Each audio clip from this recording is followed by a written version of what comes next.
यंदा तुकाराम करत पालखी कालच पुण्यामध्ये दाखल झाली आणि आता आपण जर बघितलं तर आपण निवृत्त विठोबा मंदिर या ठिकाणी आहोत आणि या मंदिरामध्ये तुकाराम महाराजांची पालखी विसाव्यासाठी आहे आणि इथं लाखो वारकरी जे आहेत ते दर्शनासाठी येत आहेत आणि तसं जर पाहिलं तर मंदिराला आकर्षक अशी विविध फुलांची सजावट केलेली देखील पाहायला मिळते तर आकर्षक अशी विद्युत रोषणाई देखील केलेली आहे आणि हे सर्व असताना वारकरी मोठ्या संख्येने इथे येत आहेत आणि त्याचप्रमाणे जर आपण पाहिलं तर या मंदिराचा इतिहास देखील तेवढाच रंजक असा आहे आणि जवळपास 800 वर्ष जुनं हे असं मंदिर आहे.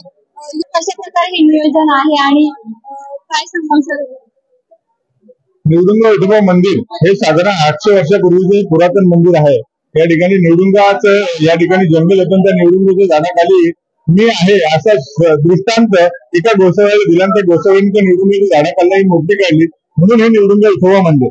त्या निवडुंगा विठोबा मंदिर मध्ये ही जी वारीची परंपरा आहे जेव्हा वारी सुरू झाली तेव्हापासून या निवडुंगा विठोबामध्ये या ठिकाणी संत तुकाराम महाराजांची पालखी या ठिकाणी येते.